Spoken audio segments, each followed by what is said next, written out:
যুগে যুগে ওসমান হাদিরা ঘরে ঘরে জন্মায় না, ওসমান হাদিরা জেলায় জেলায় জন্মায় না, প্রতি বছর জন্মায় না। কিন্তু এরা আমাদের যুবকদের জন্য শিক্ষা, আমাদের সবার জন্য শিক্ষা, অনুপ্রেরণা, কিভাবে ক্ষুদ্র গণ্ডির ঊর্ধ্বে উঠতে হয়, কিভাবে ক্ষুদ্র চিন্তার বাইরে যেতে হয়, কিভাবে ভয়ের কালচারাল সংস্কৃতির দেয়ালকে, প্রাচীরকে ভেঙে দিতে হয়। এটা শেখানোর মতো মানুষ ঘরে ঘরে হয় না। মুসলমানের সম্মান নিহিত আছে দুইটা জিনিসের মধ্যে: এক, মৃত্যুর ভয়কে জয় করা; দুই, দুনিয়ার মোহের ঊর্ধ্বে ওঠা। বেঁচে থেকে কি হবে? বেঁচে থেকে কতকাল বাঁচতে পারবো? 1000 বছর তো বাঁচতে পারবো না, মরতে তো হবেই। তাহলে সে মৃত্যুটা কেন গৌরবের মৃত্যু হবে না? সে মৃত্যুটা কেন সার্থক মৃত্যু হবে না? সে মৃত্যু কেন হাজার হাজার তরুণকে উজ্জীবিত করবে না? সে মৃত্যু কেন বহু মানুষের বিবেককে খুলে দিবে না? সে মৃত্যু কেন অন্যকে অনুপ্রাণিত করবে না? এই মৃত্যু কেমন মৃত্যু?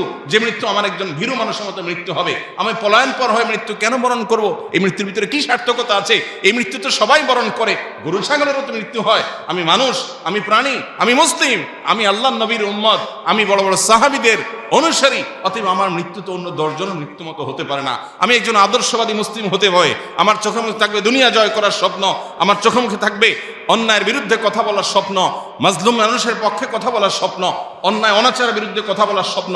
এটা যদি চোখে না থাকে, এই পুরুষত্বের দাম কি? এই মনুষ্যত্বের দাম কি? এই মুসলমানিত্বের দাম কি? এই তথাকথিত ঈমানের পরিচয় নামে অভিনয় করার দাম। কোরআনে হাকিমে আমাদেরকে আমাদের রব আল্লাহ সুবহানাহু ওয়া তাআলা যত আদেশ করেছেন, যত নির্দেশ করেছেন, এর মধ্যে যে কয়েকটি নির্দেশকে বারবার বিভিন্নভাবে ঘুরিয়ে ফিরিয়ে আমাদেরকে আল্লাহ তাআলা বিশেষভাবে নির্দেশ করেছেন, সতর্ক করেছেন, সে বিষয়গুলোর অন্যতম হলো ইনসাফ প্রতিষ্ঠা করা। কোরআনে কারিমে ইনসাফ এ বিষয়টিকে কোথাও আদল, কোথাও কিসত, কোথাও অন্য কোনো শব্দ দ্বারা আল্লাহ তাআলা আখ্যায়িত করেছেন। এবং এই ইনসাফ সংশ্লিষ্ট নির্দেশনা কোরআনে কারিমে কমপক্ষে 30 বারেরও বেশি আল্লাহ তাআলা আমাদেরকে দিয়েছেন। আল্লাহ সুবহানাহু ওয়া তাআলা ইরশাদ করেছেন, ওয়াকুনু কাওয়ামিনা বিল কিসত শুহাদাআ লিল্লাহ ওয়ালাউ আলা আনফুসিকুম। ঈমানদারদের বৈশিষ্ট্য এটি।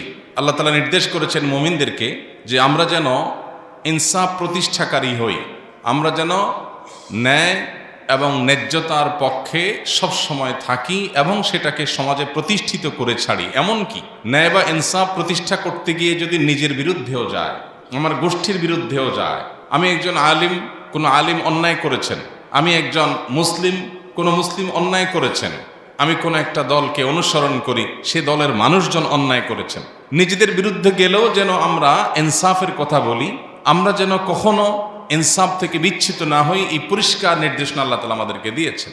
আল্লাহ সুবহানাহু ওয়া তাআলা অন্য আয়াতে বলেছেন, ওয়ালা ইয়াজরিমান্নাকুম শানআনু কওমিন আলা আল্লা তা'দিলু ই'দিলু হুয়া আকরাবু লিত-তাকওয়া। যদি তোমার কোনো শত্রু, ভিন্ন মতাবলম্বী, তোমার মতের বিরুদ্ধের কোনো মানুষও যদি কোনো ইনসাফ এর হকদার হয়, তার ব্যাপারেও যদি তোমার কোনো অবস্থান নিতে হয়, খবরদার ব্যক্তিগত, আদর্শগত বা যে কোনো ধরনের শত্রুতার কারণে কোনো ব্যক্তির প্রতি তোমার দ্বারা যেন জুলুম না হয়। ইনসাফের কথা সবার বেলায় বলতে হবে, শত্রুর বেলায়ও। এমনকি ইনসাফের কথা বলতে গেলে যদি নিজের বিরুদ্ধেও যায়, নিজের বাবার বিরুদ্ধেও যায়, ভাইয়ের বিরুদ্ধেও যায়, তাহলেও এই সততার পরিচয় দিতে হবে। এটা হলো ঈমানের দাবি। দুঃখজনক হলেও সত্য, আজ আমরা যারা নিজেদেরকে ঈমানদার বা মুসলমান বলে পরিচয় দিতে প্রাউড ফিল করি, গর্ববোধ করি, আমরা বেশিরভাগ মানুষ এই জায়গায় আমরা আমাদের সততার পরিচয় দিতে পারি না। এই জায়গায় এসে আমাদের পা পিছলে যায়, এই জায়গায় এসে আমরা আমাদের ন্যায়নিষ্ঠতার জায়গা থেকে আমরা সরে যাই। অথচ আল্লাহ রাব্বুল আলামিনের কাছে প্রিয় পাত্র হওয়ার প্রয়োজনে, আখিরাতে নাজাতের প্রয়োজনে শুধু আমাদেরকে নামাজ পড়লে হবে না। নামাজের পাশাপাশি আমার সামগ্রিক জীবনে ইনসাফ সর্বত্র আমাকে প্রতিষ্ঠা করার সংগ্রাম, প্রচেষ্টা, এটা অব্যাহত রাখতে হবে। আমি যদি জুলুম করি, আমি যদি জুলুমের সমর্থক হই, আমি যদি জুলুমকে সহনীয় বিষয়ে পরিণত করি, আমি যদি জুলুমের ব্যাপারে সোচ্চার না হই, আমি যদি আমার ন্যূনতম দায়িত্বটুকুও পালন না করি, তো আল্লাহ রাব্বুল আলামিন আমাদেরকে সতর্ক করেছেন। আল্লাহ বলেছেন, ওয়ালা তারকানু ইলাল্লাযীনা যালামু ফাতামাসসাকুমুন নার। সমাজে যে সমস্ত জুলুম চলছে, অনাচার চলছে, অবিচার চলছে, অন্যায় চলছে, এই সমস্ত অন্যায় অবিচারে অনেকেই জুলুম এবং জালিমদের দিকে ঝুঁকে পড়েন, জুলুম এবং জালিমদের দিকে ঝুঁকে পড়েন, যেদিকে বাতাস সেদিকে ছাতা ধরেন। লম্বা একটা সময় আমরা দেখেছি আমাদের দেশে ধর্মকর্ম পালন করা এটাকে বাঁকা চোখে দেখা হতো। পশ্চিমারা যে ইসলামোফোবিয়া সমাজে সৃষ্টি করেছে, তৈরি করেছে, সেটার প্রভাবে আমাদের দেশেও শিক্ষা প্রতিষ্ঠানে, সরকারি বেসরকারি প্রতিষ্ঠানে, সমাজে সর্বত্র বিভিন্ন ক্ষেত্রে দাড়ি টুপি পরা মানুষ, সৎ নেককার মানুষ, তাদেরকে পর্যন্ত কোণঠাসা করে রাখা হতো এবং মনে করা হতো এটাই স্বাভাবিক। নামাজি কালামে মানুষও এই জিনিসগুলোকে মেনে নিয়েছিল অনেকটা। হ্যাঁ, কিছু সংখ্যক মানুষ হয়তো অন্যায়ের বিরুদ্ধে চেষ্টা করেছেন লড়ে যাওয়ার, লড়াই করবার। তো আল্লাহ রাব্বুল আলামিন সে বিষয়ে বলেছেন, ওয়ালা তারকানু ইলাল্লাযীনা যালামু ফাতামাসসাকুমুন নার। যারা জুলুম করেছে, যারা অন্যায় অবিচার করেছে, এই মানুষগুলোর দিকে তোমরা যদি ঝুঁকে পড়ো, অন্যায়কে মেনে নিলেন, ঠিক আছে এখন এটাই চলে, কি আর করা যাবে। অনেক নামাজি কালামি বাপ তার সন্তানকে একসময় দাড়ি রাখতে উদ্বুদ্ধ করতেন না। তিনি নিজে দাড়ি রাখেন, দাড়ি রাখা মুসলমানের জন্য ওয়াজিব, আল্লাহ নবীর নির্দেশ তিনি জানেন এবং তিনি বিশ্বাস করেন, তিনি সেটাকে রেসপেক্ট করেন, তিনি মানতে চান, কিন্তু এটা করতে গেলে হেনস্থার শিকার হবে আমার ছেলে। এই জন্য ছেলেকে দাড়ি চাচতে অনেক বাবা বলতেন। তিনি মুসলিম হিসাবে আদর্শ মুসলিম হতে পারেন নাই যে আমি অন্যায়ের বিরুদ্ধে দাঁড়াবো, কথা বলবো, প্রতিবাদ করব, চেষ্টা করব। বেশিরভাগ মানুষ আমরা এরকম। হ্যাঁ, কিছু মানুষ, কিছু আল্লাহর বান্দা সব সময় অন্যায়ের বিরুদ্ধে সাধ্য অনুযায়ী লড়ে গেছে। তো আয়াত বলছে যারা জুলুম করে তাদের দিকে যদি তোমরা ঝুঁকে পড়ো দলীয় আনুগত্যের কারণে, অথবা ঈমানের দুর্বলতার কারণে, অথবা মৃত্যু ভীতির যে সংস্কৃতি, এই সংস্কৃতির কারণে তোমরা যদি চাচা আপনা জান বাঁচাও এই মানসিকতা লালন করে জালিমদের দিকে ঝুঁকে পড়ো, ফাতামাসসাকুমুন নার, মনে রাখবে জাহান্নামের আগুন তোমাদেরকে স্পর্শ করবেই করবে। আল্লাহ ছাড়া কোনো অভিভাবক, সাহায্যকারী সেদিন তোমরা পাবে না। সুম্মা লা তুনসারুন, এবং কেউ তোমাদের সাহায্যকারী হবে না, কেউ সাহায্য করবে না।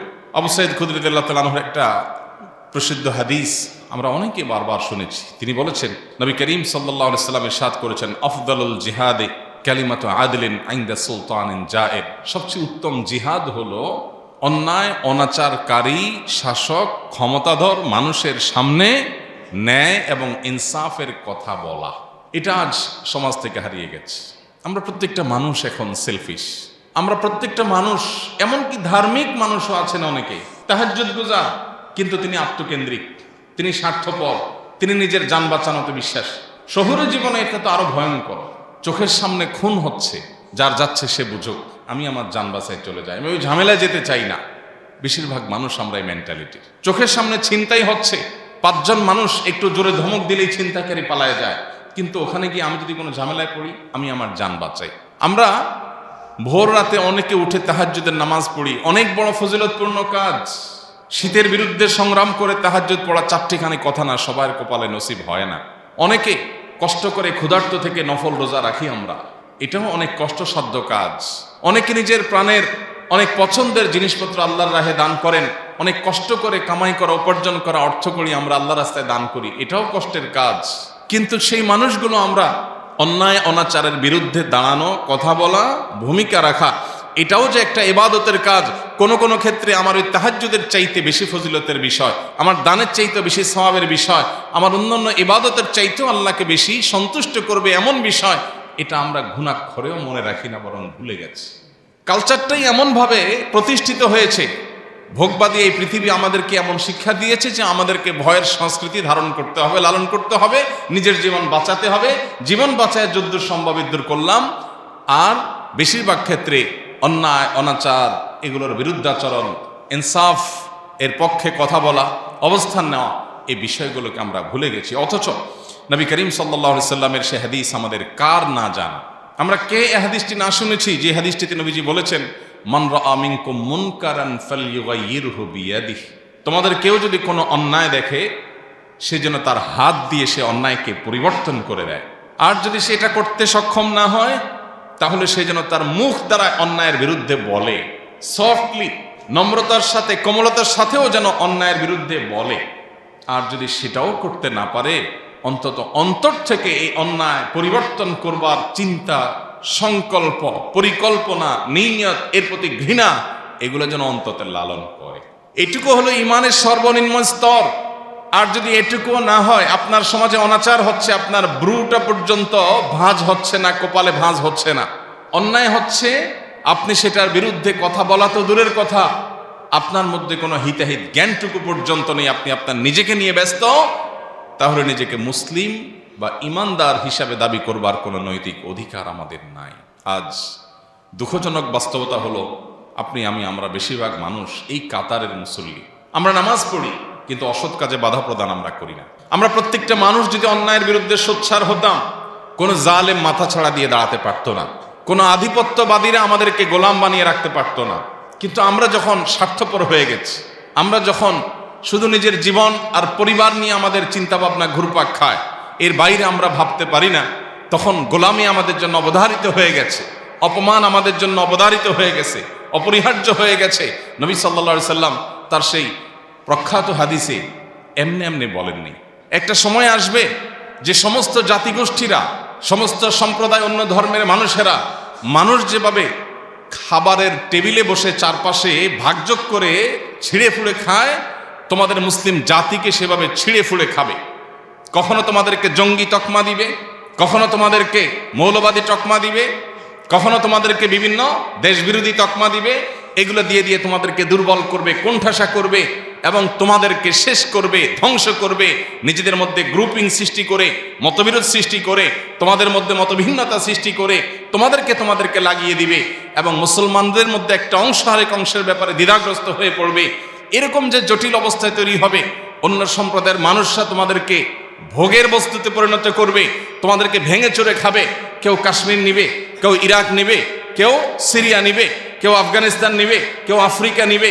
ভাগযোগ করে সবাই তোমাদেরকে যখন লুটপাট করে খাবে, এমন একটা সময় আসবে।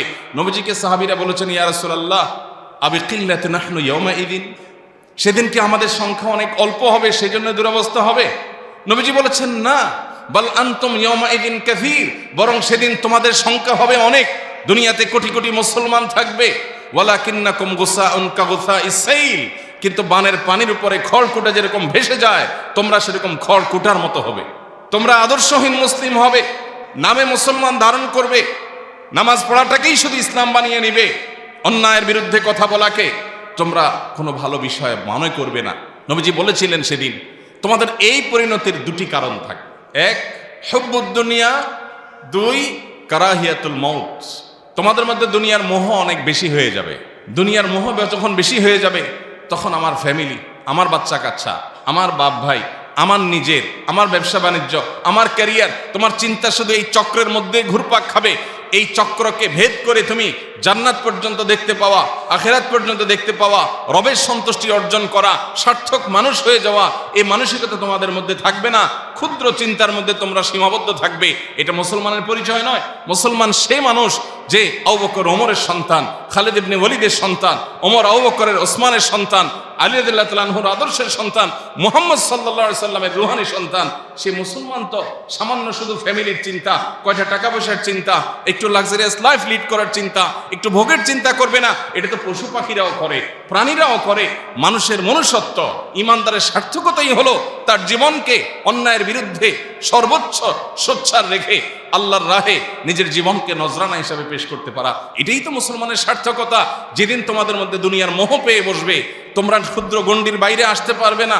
তোমাদের যেদিন মৃত্যু ভয় তোমাদেরকে ঝেঁকে বসবে, জান বাঁচাবার জন্য শুধুমাত্র চিন্তা করবে, আমি এখানে গেলে আমার জান যাবে, আমি আমার জান বাঁচাই, আমি নিজে ভালো থাকি। এই চিন্তা যখন আসবে, অপমান, অপদস্থ, লাঞ্ছনা এবং আগ্রাসন এটা তোমাদের জন্য অপরিহার্য হয়ে যাবে, অবধারিত হয়ে যাবে। নবী করিম সাল্লাল্লাহু আলাইহি সাল্লামের এই হাদিস যেন আজ আমাদের সামনে জ্বলন্ত উদাহরণ। আজ প্রত্যেকটা মুসলমান আমরা নামাজ পড়তে রাজি আছি, রোজা করতে রাখতে রাজি আছি, দান সাদাকা করতে রাজি আছি, সুবহানাল্লাহ আলহামদুলিল্লাহ পড়তে রাজি আছি, তাসবিহাত পড়তে আমরা রাজি আছি। এগুলো ভালো কাজ, কোনো সন্দেহ নেই। কিন্তু আমরা অন্যায়ের বিরুদ্ধে কথা বলতে গিয়ে যদি রিস্ক নিতে হয়, সেই রিস্ক নিতে আমরা রাজি না। সময় তো ভাইরা আমার, অথচ নবী করিম সাল্লাল্লাহু আলাইহি সাল্লাম বলেছেন, মান কুতিলা দুনা দামিহি ফাহুয়া শাহীদ, মান কুতিলা দুনা মালিহি ফাহুয়া শাহীদ। যে ব্যক্তি প্রতিরোধ করতে গিয়ে, অধিকার রক্ষা করতে গিয়ে, অন্যায়ের বিরুদ্ধাচরণ করতে গিয়ে মারা যায়, সে শহীদের মর্যাদা পায়। ভাইরা আমার, আমাদের দেশের প্রেক্ষাপটে দীর্ঘদিন পর্যন্ত একটা ন্যারেটিভ প্রতিষ্ঠা হয়েছিল। সেটি হলো বিপ্লবী মানসিকতা মানেই হলো যারা ইসলাম গায়ে মাখায় না, এই মানুষগুলোকে বিপ্লবী মোড়ে আমরা দেখতে পেতাম। অথচ মুসলমান হলো সবচেয়ে বড় বিপ্লবী, অন্যায়ের বিরুদ্ধে, অনাচারের বিরুদ্ধে, আধিপত্যবাদের বিরুদ্ধে এই ভারতবর্ষ থেকে আধিপত্যবাদীদের, সাম্রাজ্যবাদীদের খেদাও আন্দোলনে কি ভূমিকা ছিল মুসলিমদের, ওলামা একরামের নেতৃত্ব ছিল, আমরা সেই ইতিহাস ভুলে গেছি। প্রিয় ভাইরা আমার, সময় এসেছে আমাদেরকে নতুন করে ভাববার, আল্লাহ রাব্বুল আলামিনের রাহে নিজের জীবনকে কোরবান করার জন্য মানসিকভাবে প্রস্তুত হওয়ার। আল্লাহ আমাদের সবাইকে তৌফিক দান করুন। ইমানদার কখনো স্বার্থপর হতে পারে না, ইমানদার কখনো সীমাবদ্ধ গণ্ডির মধ্যে চিন্তা করতে পারে না, বরং এটা অতিক্রম করতে পারা ইমানদারের সার্থকতা। মুহতারাম হাজিরিন, আজ বড় বেশি প্রয়োজন সেই সাহাবায়ে কেরামের চেতনার। নবী সাল্লাল্লাহু আলাইহি সাল্লাম যে চিত্র অঙ্কন করেছেন মুসলমানের, সেই চিত্রের বাস্তব উদাহরণ হতে পারে এরকম কিছু মুসলমানের। এরকম কিছু মুসলমান যদি আজ পৃথিবীতে তৈরি হয়, তাহলে আবারও মুসলিমের সে গৌরব, মুসলমানদের সে শৌর্যবীর্য, মুসলমানদের সে ঐতিহ্য, সেটা আবারও উদ্ধার করা সম্ভব। এবং সবচেয়ে বড় কথা হলো, আল্লাহ রাব্বুল আলামিনের কাছে আমার প্রিয় পাত্র হওয়া, আমার আখিরাতকে নিজের করে নেওয়ার এর চেয়ে শর্টকাট এবং সংক্ষিপ্ত কোনো উপায় নাই। যে ব্যক্তি তার জীবনের মায়া ত্যাগ করে, তার কাছে দুনিয়ার মোহ কোনো বিষয়। যে ব্যক্তি তার জীবনের মায়া ত্যাগ করতে পারে, তার কাছে পার্থিব ছোটখাটো স্বার্থ এগুলো কোনো বিষয় হতে পারে না। তাকে পৃথিবীতে কেউ পরাজয় করতে পারে না যে মৃত্যুকে ভয় করে না, বরং যে মৃত্যুকে আলিঙ্গন করবার জন্য, মৃত্যুকে ওয়েলকাম করার জন্য যে অপেক্ষা করে, সে ব্যক্তিকে কখনো কেউ পরাজিত করতে পারে না। সে মানসিকভাবে সবচেয়ে সুখী, যে বেঁচে থাকার জন্য বিড়ালের মতো এদিক সেদিক ছুটোছুটি করে, নিজের জীবন রক্ষা করার জন্য, নিজের যান বাঁচানোর জন্য, নিজের সুবিধা রক্ষার জন্য, ব্যবসাটা বাঁচানোর জন্য, পিঠটা বাঁচানোর জন্য, নিজেকে রক্ষা করার জন্য শুধুমাত্র নিজেরা নিজের পরিবারের গণ্ডির মধ্যে যে সীমাবদ্ধ হয়ে থাকে, এই ব্যক্তি লাঞ্ছনার জীবনের মধ্যে থাকে। সে হয়তো হালুয়া রুটি খেয়ে বেঁচে থাকে, সে হয়তো ভালো দিনাতিপাত করে, কিন্তু মানসিকভাবে সে কখনো একজন স্বাধীন, একজন বিজয়ী মানুষের মানসিকতা নিয়ে ধারণ করতে পারে না, জীবন লালন করতে পারে না। সম্মানিত উপস্থিতি, আল্লাহ তাআলা কোরআনে কারিমে আমাদেরকে বারবার করে বিষয়গুলো সতর্ক করেছেন, সাবধান করেছেন। এই জন্য আমাদের কোরআন বারবার পড়া উচিত। কোরআনের প্রতিটা পৃষ্ঠার প্রতিটা লাইন আমাদের জীবনে গুরুত্বপূর্ণ পরিবর্তন আনতে ভূমিকা রাখে। আমরা যদি কোরআন পড়ি, কোরআন বোঝার চেষ্টা করি, কোরআনের প্রত্যেকটা শব্দ হরফ থেকে পাওয়া বার্তা যদি আমাদের জীবন ধারণ করতে পারি, শুধু আখিরাত নয়, দুনিয়ার জীবন আমাদের সোনার জীবনে পরিণত হবে ইনশাআল্লাহ। আজকের পৃথিবী সফলতার যে সংজ্ঞা দাঁড় করিয়েছে, আজকের পৃথিবী সার্থকতার যে সংজ্ঞা দাঁড় করিয়েছে, যে ডেফিনিশন স্থির করে দিয়েছে, এটাকে বদলে দিয়েছে কোরআন, এটাকে পরিবর্তন করে দিয়েছে কোরআন। ভোগের মধ্যে নয়, ত্যাগের মধ্যেই সার্থকতা। বিড়ালের মতো শুধুমাত্র যান বাঁচানোর চিন্তা করার মধ্যেই কোনো সফলতা নয়, সুখ নয়। সুখ প্রকৃত অর্থে রিস্ক নিয়ে জীবন বাজি রেখে অন্যায়ের বিরুদ্ধে কথা বলার মধ্যেই নিহিত আছে। সে জীবনে জীবন, যে জীবন বাঘের মতো অল্প সময় বেঁচে থাকে, বিড়ালের মতো বছরকে বছর যুগ যুগ ধরে বেঁচে থাকার নাম জীবন না, এটার নাম লাঞ্ছনা, এটার নাম অপমান। যে অপমান শুধু আখিরাতেই হবে না, এই অপমান দুনিয়াতেই হবে, আমাদের চোখের সামনে আমরা দেখতে পাচ্ছি। মুহতারাম হাজিরিন, আল্লাহ রাব্বুল আলামিন বলেছেন, কুল্লু নাফসিন যায়িকাতুল মাউত। প্রতিটা প্রাণীকে মৃত্যু স্বাদ আস্বাদন করতে হবে, প্রতিটা প্রাণীকে মারা যেতে হবে। কোনো প্রাণী মৃত্যুর স্বাদ আস্বাদন করা ছাড়া পৃথিবী থেকে যেতে পারবে না, বা আজীবন পৃথিবীতে টিকে থাকতে পারবে না। মৃত্যু যখন অবধারিত, তাহলে বীরের মতো মৃত্যু, সার্থকতার মৃত্যু, অন্যায়ের বিরুদ্ধে অবস্থান নিতে গিয়ে মৃত্যু, এর চাইতে সফলতা, এর চেয়ে সার্থকতা আর কি হতে পারে? আল্লাহ রাব্বুল আলামিন আমাদের সবাইকে শাহাদাতের তামান্না অন্তরে লালন করার তৌফিক দান করুন। শাহাদাত তো অনেক পরের বিষয়।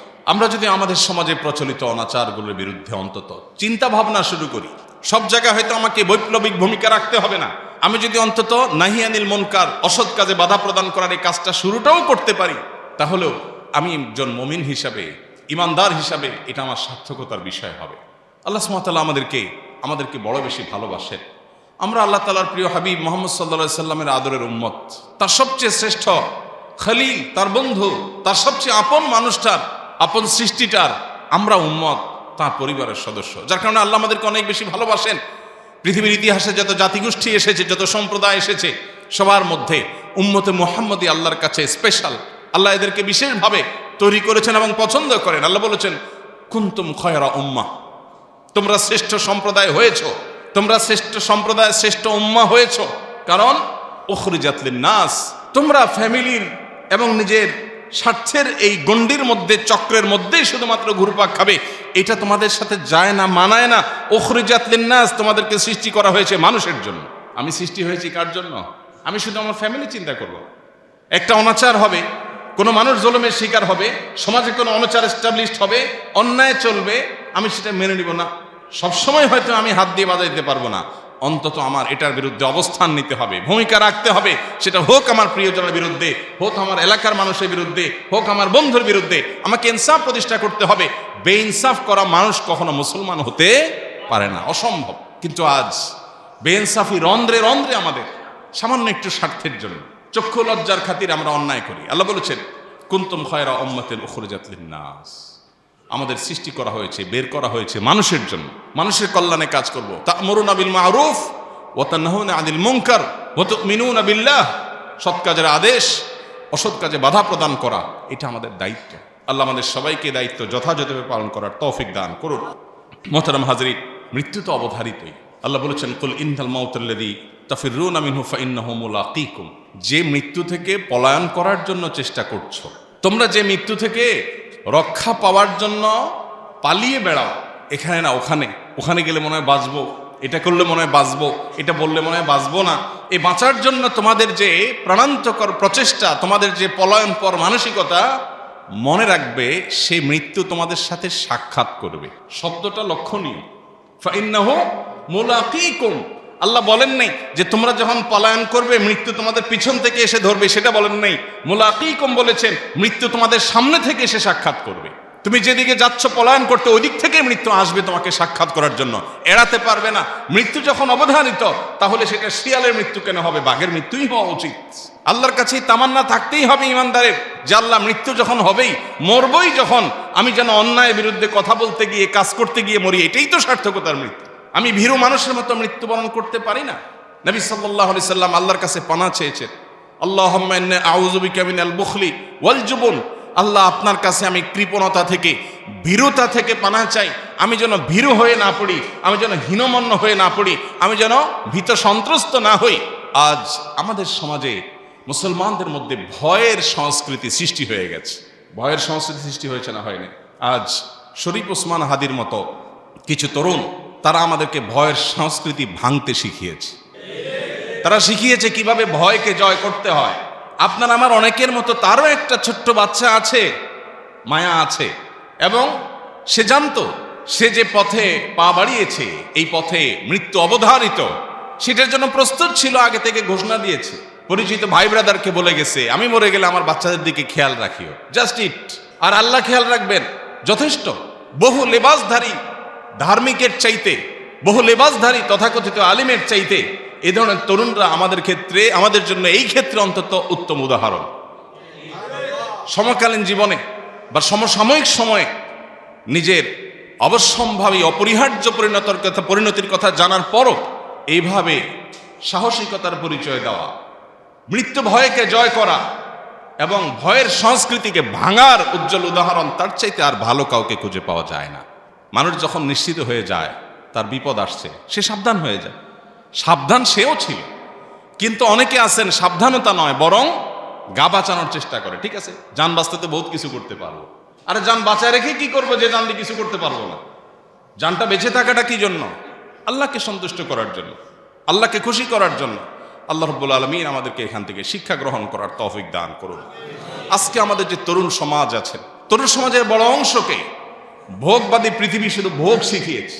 এখন তারুণ্যের বড় অংশ তারা খেলাধুলা দেখে এবং সেখানে কোনো খেলোয়াড়ের গোল দেওয়া দেখে সে উজ্জীবিত হয়ে যায়, সে উত্তেজিত হয়ে যায়। তার পছন্দের দল হেরে যাওয়া দেখে সে মুষড়ে পড়ে, ভেঙে পড়ে, মন খারাপ করে, সে চোখের পানি ফেলে দেয়, কেঁদে দেয়। মুসলমানের সন্তান, সে জানে না এটা তার পরিচয় না, এটা তার সার্থকতা না। সাম্রাজ্যবাদীদের, সে আধিপত্যবাদীদের, সে পৃথিবীর মাস্তানদের টুলে পরিণত হয়েছে। তারা তাকে ব্যবহার করছে, ক্রীড়ানক বানিয়েছে। আজ কোন মুসলিম তরুণ সে সকল বাধার প্রাচীর ডিঙিয়ে, সকল প্রটোকল ভেঙে দিয়ে সে যদি কোনো খেলার মাঠে দর্শক গ্যালারি থেকে একবারে মাঠে গিয়ে খেলোয়াড়কে জড়িয়ে ধরে, মনে করা হয় বাহ, সে কি জয় করেছে।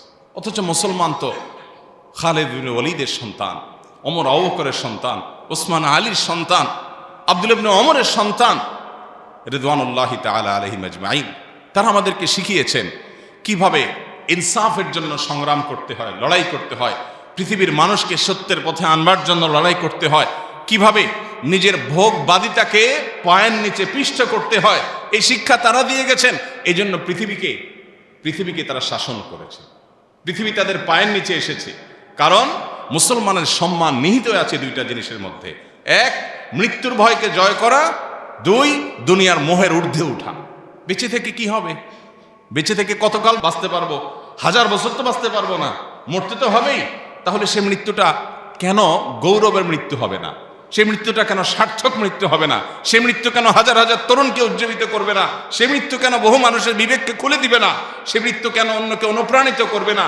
এই মৃত্যু কেমন মৃত্যু, যে মৃত্যু আমার একজন ভীরু মানুষের মতো মৃত্যু হবে? আমি পলায়ন পর হয়ে মৃত্যু কেন বরণ করব? এই মৃত্যুর ভিতরে কি সার্থকতা আছে? এই মৃত্যু তো সবাই বরণ করে, গরু ছাগলেরও তো মৃত্যু হয়। আমি মানুষ, আমি প্রাণী, আমি মুসলিম, আমি আল্লাহর নবীর উম্মত, আমি বড় বড় সাহাবীদের অনুসারী। অতএব আমার মৃত্যু তো অন্য 10 জনের মৃত্যু মতো হতে পারে না। আমি একজন আদর্শবাদী মুসলিম হতে হয়। আমার চোখে মুখে থাকবে স্বপ্ন, আমার চোখে মুখে থাকবে দুনিয়া জয় করার স্বপ্ন, আমার চোখে মুখে থাকবে অন্যায়ের বিরুদ্ধে কথা বলার স্বপ্ন, মাজলুম মানুষের পক্ষে কথা বলার স্বপ্ন, অন্যায় অনাচারের বিরুদ্ধে কথা বলার স্বপ্ন। এটা যদি চোখে না থাকে, এই পুরুষত্বের দাম কি? এই মনুষ্যত্বের দাম কি? এই মুসলমানিত্বের দাম কি? এই তথাকথিত ঈমানের পরিচয় নামে অভিনয় করার দাম কি? প্রিয় ভাইরা আমার, আল্লাহ রাব্বুল আলামিন আমাকে, আপনাকে, আমাদের সবাইকে এই যে দুনিয়ার মোহ আর মৃত্যু ভীতি, এই দুইটা জিনিসকে জয় করার তৌফিক দান করুন। আমাদের যাবতীয় সম্মান, আমাদের যাবতীয় ঐতিহ্য, আমাদের যাবতীয় মর্যাদা, এই দুটি বিষয়কে জয় করার মধ্যে নিহিত আছে। আল্লাহ রাব্বুল আলামিন ওসমান হাদিকে শাহাদাতের সর্বোচ্চ মাকাম দান করেন। নবী করিম সাল্লাল্লাহু আলাইহি সাল্লাম বলেছেন, মান আহাব্বা লিকা আল্লাহ আহাব্বাল্লাহু লিকাআহ। যে ব্যক্তি আল্লাহর সঙ্গে সাক্ষাৎ করাকে পছন্দ করে, যে আল্লাহর সাথে দেখা করার জন্য অপেক্ষমান থাকে, যে কখন মৃত্যু হবে আর আল্লাহর সাথে সাক্ষাৎ হবে, নবীজির সাথে সাক্ষাৎ হবে, জান্নাতে যেতে পারবে, এই আকুলতা যার অন্তরে লালন করে, স্বয়ং আল্লাহ তার সঙ্গে সাক্ষাৎ করাকে পছন্দ করেন। স্বয়ং আল্লাহ তার সাক্ষাতের প্রত্যাশী বা সাক্ষাৎ ভালোবাসেন, পছন্দ করেন। কত সার্থকতার জীবন! নবী করিম সাল্লাল্লাহু আলাইহি সাল্লামের জীবনের শেষ মুহূর্তে যখন তার দুনিয়া থেকে বিদায় নেওয়ার সময় ক্ষণ ঘনিয়ে এসেছিল, তখন তিনি বলেছিলেন, আর রফিক আল আলা, আর রফিক আল আলা, অর্থাৎ মহান বন্ধুর সান্নিধ্য আমি আশা করছি, কামনা করছি, চাই, প্রত্যাশা করছি। পিপাসা আল্লাহর সঙ্গে সাক্ষাতের, তৃষ্ণা আল্লাহর সঙ্গে দেখা হওয়ার। সে মৃত্যু কত সার্থকতার মৃত্যু! আর ভীত মানুষের মৃত্যু, বাঁচতে চাই, মরতে চাই না, এটা তো আখিরাতে বিশ্বাসী, জান্নাতে বিশ্বাসী কোনো মানুষের স্বভাব নয়। আমরা বেশিরভাগ মানুষ এই কাতারে, আমরা গায়ে গতরে মুসলমান, দাবিতে মুসলমান, ইবাদতে আচারে মুসলমান, কিন্তু ভেতর থেকে মুসলমান হয়ে উঠতে পারিনি, ভেতর থেকে মুমিন হয়ে উঠতে পারিনি, আমার অন্তরকে মুসলমান বানাতে পারিনি, আমার নিজেকে ইমানদার বানাতে পারিনি। যদি পারতাম তাহলে মৃত্যু আমার সবচেয়ে প্রিয় জিনিস হতো, কারণ মৃত্যুর পরেই আমার জান্নাত অপেক্ষা করছে। মৃত্যু আমার সবচেয়ে প্রিয় জিনিস হতো, কারণ তারপরে আমার নবীর সাথে সাক্ষাতের সুযোগ তৈরি হবে। মৃত্যু আমার সবচেয়ে প্রিয় জিনিস হতো, কারণ তারপরেই আমার জান্নাতে যাওয়ার পথ সুগম হবে। হাউজে কাউসার আমি পাবো, নবী রাসূলদের সাথে সাক্ষাৎ আমি পাবো, স্বয়ং আল্লাহর সাথে আমি সাক্ষাৎ পাবো। আল্লাহ আমাদের সবাইকে সে মানসিকতা লালন করার তৌফিক দান করুন। আল্লাহ রাব্বুল আলামিন কোরআনের হাকিমে বলেছেন, ওয়ালা তাহসাবান্নাল্লাযীনা কুতিলু ফী সাবিলিল্লাহ আমওয়াতা। যারা আল্লাহর রাহে মৃত্যুবরণ করেছেন, সে মানুষগুলোকে তোমরা মৃত মনে করো না, সে মানুষগুলোকে তোমরা মৃত মনে করো না। বাল আহইয়াউন ইনদা রাব্বিহিম ইরযাকুন, বরং তারা তাদের রবের কাছে জীবিত। তোমাদের কাছে মনে হতে পারে তার দেহ থেমে গেছে, তার হার্টবিট বন্ধ হয়ে গেছে। সে মৃত নিথর দেহের একজন মানুষ মনে হতে পারে, রবের কাছে তারা জীবিত, রবের সাথে সাক্ষাৎ শুরু হয়ে গেছে এবং তারা আল্লাহর কাছ থেকে রিজিক পাওয়া শুরু করে দিয়েছে। সার্থক সে জীবন, সফল সে জীবন। আল্লাহ রাব্বুল আলামিন আমাদের তারুণ্যকে ভোগবাদী দুনিয়ার এই যে মোহনীয় হাতছানি, এটাকে জয় করবার তৌফিক দান করুন। আমার তরুণ বন্ধুরা, আমার যুবক ভাইয়েরা, আজ পশ্চিমা দুনিয়া, আজ অমুসলিমদের যে সংস্কৃতি আর কৃষ্টি কালচার, এটার প্রভাবে আমরা প্রভাবিত হয়ে আমাদের কাছে ভোগ, মোজ মাস্তি এটাই জীবনে পরিণত হয়ে গেছে। আল্লাহর কসম, ভোগ আর মোজ মাস্তির জীবন জীবন নয়, এই জীবন উপভোগ্য নয়। এটা খুবই সামান্য সময়ের সীমিত আনন্দ আপনাকে দিতে পারে, চূড়ান্তভাবে মৃত্যুর পরের সময় অপেক্ষা করতে হবে না, জীবনেই আপনাকে কুরে কুরে শেষ করবে। আপনি একটা সময় উপলব্ধি করতে পারবেন আমার জীবনের আসলে লক্ষ্যটা কি। ভোগ উপভোগ তো খুব সামান্য সময়ের, পছন্দনীয় খাবার খাচ্ছেন, এটা গলার নিচে নামার আগ পর্যন্ত উপভোগের বিষয়, এরপরে আর উপভোগের কোনো বিষয় নয়। সো এটা কোনো জীবন না। জীবন হলো সংগ্রামের জীবন, জীবন হলো ন্যায়নিষ্ঠতার জীবন, জীবন হলো আল্লাহর দাসত্বের জীবন, জীবন হলো আল্লাহর গোলামের জীবন, জীবন হলো প্রকৃত অর্থে আল্লাহর সামনে নিজেকে সঁপে দেওয়ার জীবন। জীবন হলো ত্যাগের নাম, জীবন ভোগের নাম না। জীবন হলো স্যাক্রিফাইসের নাম, জীবন উপভোগের নাম না। জীবন শুধুমাত্র বস্তুবাদের নাম না, জীবন হলো আখিরাত মুখিতার নাম। আল্লাহ আমাদের সবাইকে সেই জীবন লালন করার তৌফিক দান করুন। যুগে যুগে ওসমান হাদিরা ঘরে ঘরে জন্মায়, ওসমান হাদিরা জেলায় জেলায় জন্মায় না, প্রতি বছর জন্মায় না, কিন্তু এরা আমাদের যুবকদের জন্য শিক্ষা, আমাদের সবার জন্য শিক্ষা, অনুপ্রেরণা। কিভাবে ক্ষুদ্র গণ্ডির ঊর্ধ্বে উঠতে হয়, কিভাবে ক্ষুদ্র চিন্তার বাইরে যেতে হয়, কিভাবে ভয়ের কালচারাল সংস্কৃতির দেয়ালকে, প্রাচীরকে ভেঙে দিতে হয়, এটা শেখানোর মতো মানুষ ঘরে ঘরে হয় না।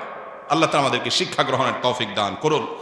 আল্লাহুম্মা আহসিন খাতিমানা ওয়া আওয়াকিবানা। আল্লাহ আমাদের মৃত্যু, আমাদের শেষ পরিণতিটা যেন ভালো হয়, সুন্দর হয়, সার্থক হয়, আমাদের জন্য সেটা যেন আনন্দের হয়, তৃপ্তির হয়, সেটা যেন আমাদের দুনিয়াতেও মর্যাদার হয়, আখিরাতেও যেন আমাদের রবের সন্তুষ্টির কারণ হয়। আল্লাহ আমাদের সবাইকে সেই তৌফিক দান করুন। আস-সুন্নাহ ফাউন্ডেশন, উম্মার স্বার্থে সুন্নাহর সাথে।